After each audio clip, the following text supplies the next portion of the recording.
Oui, je suis Rémi Rizzo, je suis chercheur, docteur en philosophie.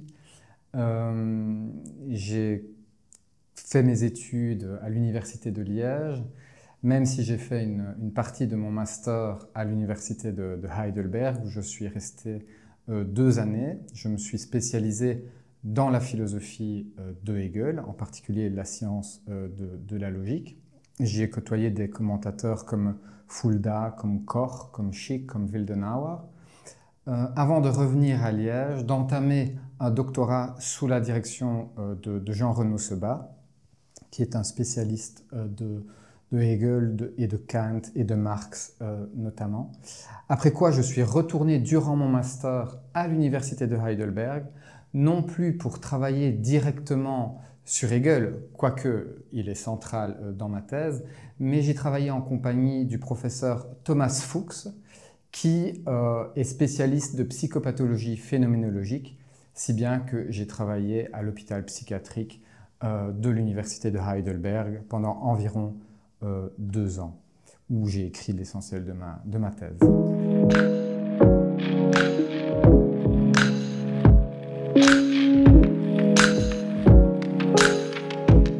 Alors un titre un peu long, La vie comme concept et comme expérience de soi, qui est le résultat final, le nom donné au résultat final de mes recherches. Mais mes recherches ont d'abord commencé par l'œuvre de Hegel, et en particulier, j'ai cherché à questionner, tenter de découvrir s'il n'y a pas chez Hegel une interrogation intéressante, pertinente, à propos du corps, et en particulier de ce qu'on appelle en philosophie le corps propre. Pourquoi cette réflexion? Cette réflexion ne tombe pas de nulle part. Hegel a fait l'objet de nombreuses critiques au XXe siècle, notamment adressées par Maldinet, par Max Loraux également, qui accusent Hegel d'avoir manqué dans la phénoménologie de l'esprit la dimension corporelle, charnelle de l'existence. Hegel aurait, selon ses auteurs, dès le départ de la phénoménologie de l'esprit de 1807, avec ce premier chapitre, La certitude sensible, Hegel aurait manqué le corps au profit de la dimension logique de la conscience. Voilà. Alors, ça, c'était le point de départ, le questionnement. Et j'ai découvert qu'il y a un texte, un autre texte de Hegel, qui s'appelle l'Anthropologie, où Hegel déploie, à mon sens, tel que j'ai essayé de le montrer, une conception originale du corps qui permet au moins de relativiser, sinon de contredire les critiques que j'ai mentionnées ultérieurement. Alors, l'anthropologie est insérée dans un texte plus vaste qui s'appelle l'Encyclopédie des sciences philosophiques, que Hegel a publié à partir de 1817, et puis 1827, et puis 1830 pour la dernière version. L'anthropologie est un texte tout à fait particulier, où Hegel traite de phénomènes spéciaux, comme le magnétisme animal, mais Hegel traite aussi de la sensation, Hegel traite de l'habitude, il traite également de la folie, il traite du sentiment de soi. Et j'ai essayé de voir ce que pouvait proposer ce texte pour notre réflexion contemporaine à propos du corps.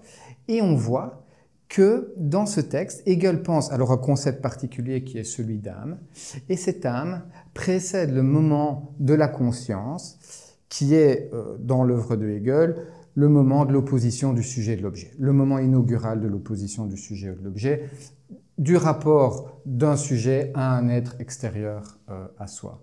Disons ça brièvement comme ça. Eh bien, dans l'anthropologie, Hegel pense véritablement la constitution du sujet et de l'objet dans une pensée originale du corps propre. Ça, c'est un premier point. Un second point peut-être, c'est que l'anthropologie n'est pas encore le dernier mot de Hegel. Dans l'encyclopédie, avant le chapitre de l'anthropologie, il y a une partie qui s'appelle la philosophie de la nature. Et à la fin de cet ouvrage, à la fin de cette partie, Hegel pense le statut de l'animal et de l'organisme animal.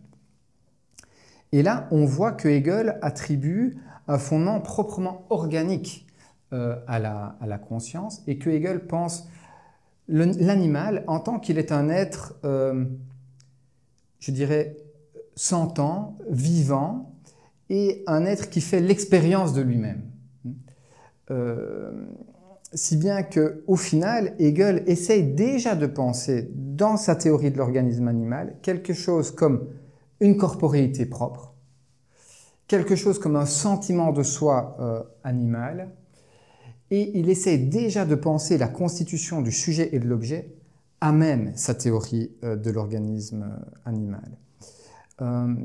Et donc, à partir de la conception hegelienne de l'organisme animal, à partir de la conception hegelienne du corps propre dans l'anthropologie, je suis parvenu à extirper une conception, je dirais, inédite ou encore peu proposée par les commentateurs du corps propre ou de quelque chose comme le corps propre chez Hegel. Alors, Maldinet, dans un texte célèbre intitulé « Le faux point de départ de la phénoménologie de l'esprit de Hegel », critique d'une part Hegel, mais montre qu'il existe à travers Heidegger et à travers un autre auteur, Erwin Strauss, une autre phénoménologie, une phénoménologie qui serait capable de décrire l'apparaître même du phénomène, une phénoménologie de la présence, bref, une phénoménologie qui serait parvenue à penser le corps propre. Cet auteur, Erwin Strauss, est bien connu à Louvain-la-Neuve puisque son œuvre principale, Du sens des sens, qui a été publiée pour la première fois en 1935 et puis en 1956 pour la seconde édition, a fait l'objet d'une traduction par Georges Tinez, qui était lui-même à Louvain-la-Neuve. Donc il y a une tradition ici même. Je me suis plongé dans l'œuvre d'Erwin Strauss.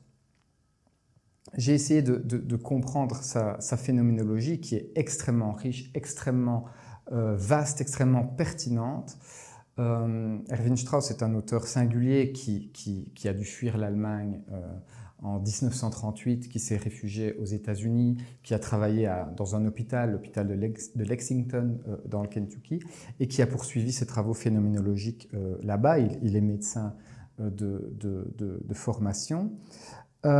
J'ai découvert dans Du sens des sens que, d'une part, Erwin Strauss s'éloigne de Heidegger. Erwin Strauss ne suit pas la théorie ou l'ontologie fondamentale, l'analytique existentielle de Heidegger. Et on pourra revenir sur les raisons pour lesquelles il ne revient pas, il ne suit pas Heidegger.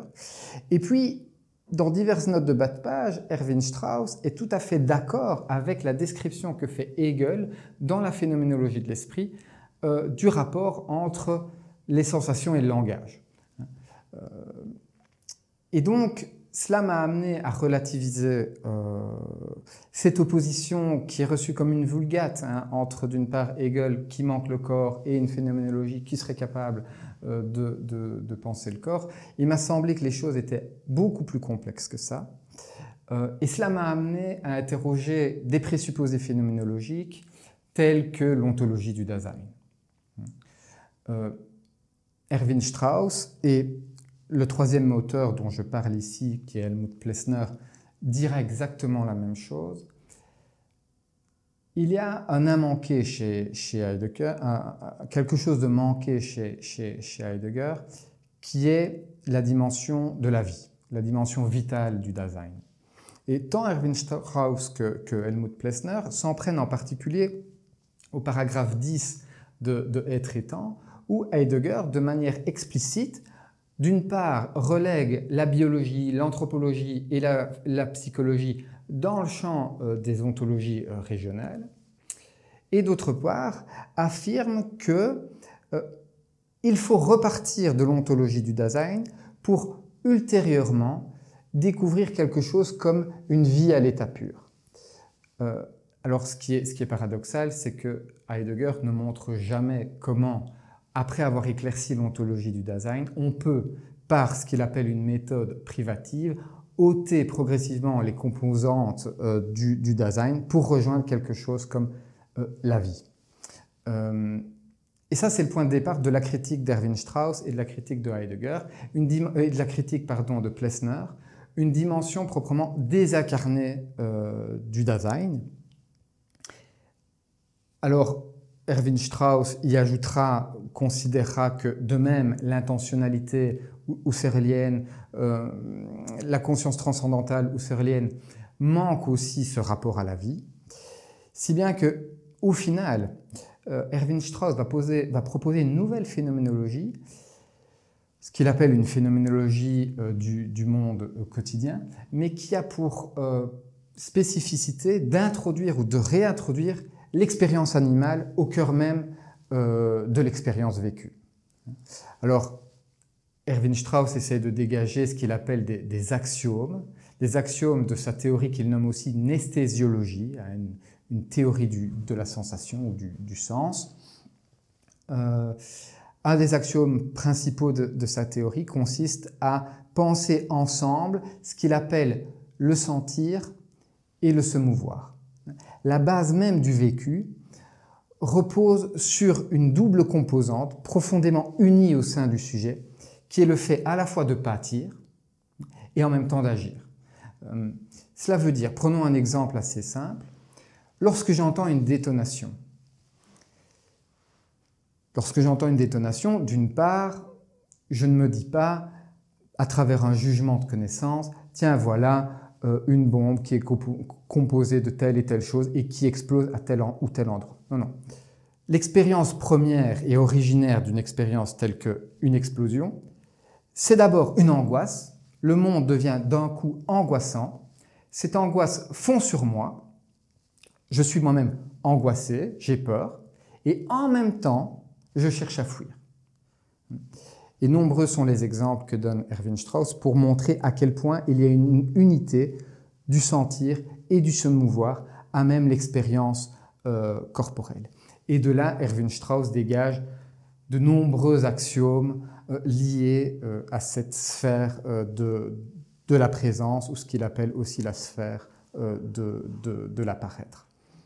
Alors, il y a un troisième auteur dans cet ouvrage qui est Helmut Plessner. Helmut Plessner qui est un auteur fondamental et qu'on commence à redécouvrir. On doit d'ailleurs à Pierre Osmo la traduction de son ouvrage fondamental « Les degrés de l'organique et de l'homme ». La traduction date de 2017, tandis que l'ouvrage original a été publié pour la première fois en 1928. Alors, « Les degrés de l'organique et de l'homme », c'est un ouvrage très particulier où Helmut Plessner, à travers un concept qu'il intitule la positionnalité, essaye de comprendre la place de l'homme dans l'univers en confrontant cette place avec celle des autres vivants, en l'occurrence les végétaux et les animaux.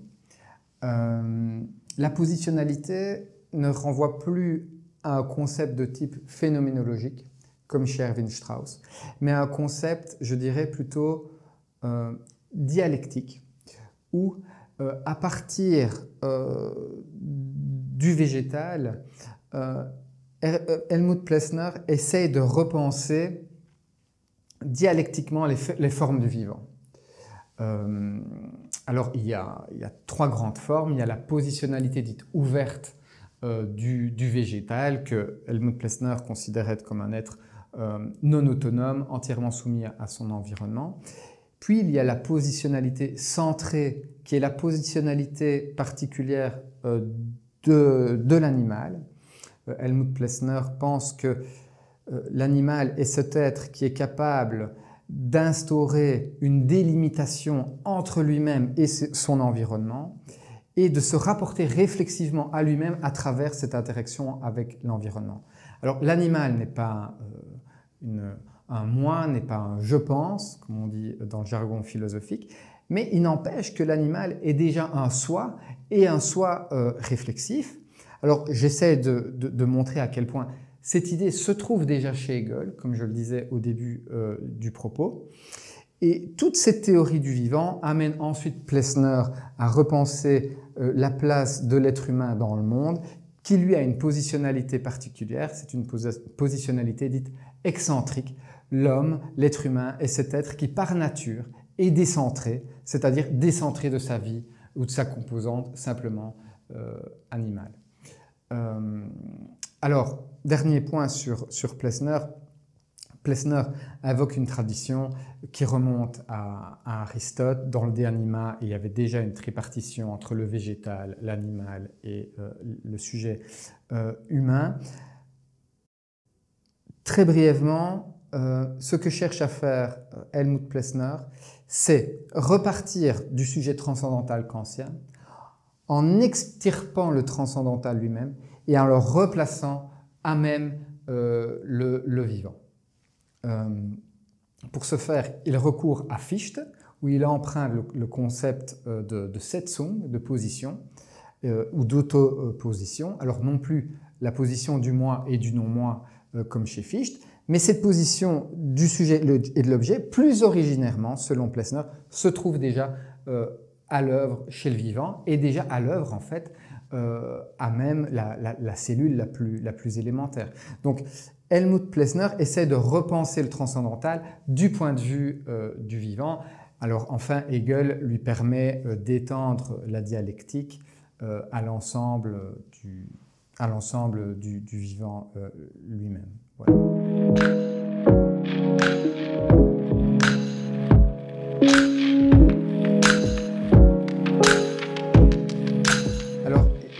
Il y a divers résultats auxquels je suis parvenu. D'abord, je pense être parvenu à extirper une certaine conception du corps propre chez Hegel. Alors, le but n'est pas de dire « il y a une conception du corps propre chez Hegel, vous voyez, tout le monde se trompe, etc. » Non, non.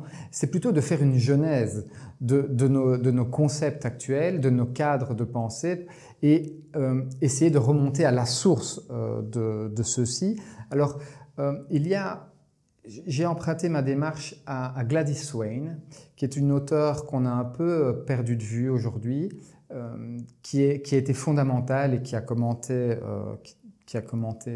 Hegel dans les années 80 et 90, qui a montré, quant à elle, que Hegel, dans la conception qu'il propose de la folie, permet quelque chose comme l'émergence de la psychanalyse, ou plutôt Hegel dessine un cadre pour la psychanalyse. Mon but était sensiblement le même, montrer que Hegel dessine un cadre, qu'il se réapproprie et transforme une certaine tradition qui le précède et que cette transformation inaugure nos cadres de pensée, comme je le disais. Ça, c'est un premier point. Et puis, d'autre part, à travers cette critique sérieuse que Plessner et Strauss adressent à Heidegger, essayer de montrer, à travers le concept de vie, que ces sciences que sont la biologie, la psychologie et l'anthropologie philosophique ne doivent pas être reléguées trop loin et qu'elles ont une dimension proprement fondatrice pour penser le sujet. Si bien que, in fine, je me demande si la question de l'être, telle que la pose Heidegger, a du sens. En fait, depuis des auteurs comme Blumenberg, on sait que c'est beaucoup plus compliqué que ça. Et donc, mon but a été de réintroduire une tradition qui était moins connue, celle de Plessner, celle d'Erwin Strauss. Et j'essaye, ou ce que je souhaite, c'est que les chercheurs s'intéressent plus en profondeur à ces auteurs qui sont cardinaux, en fait, au début du XXe siècle.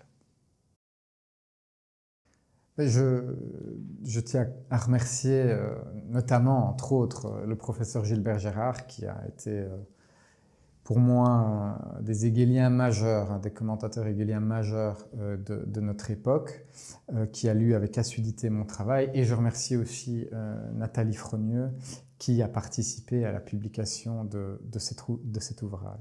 Voilà, je vous remercie.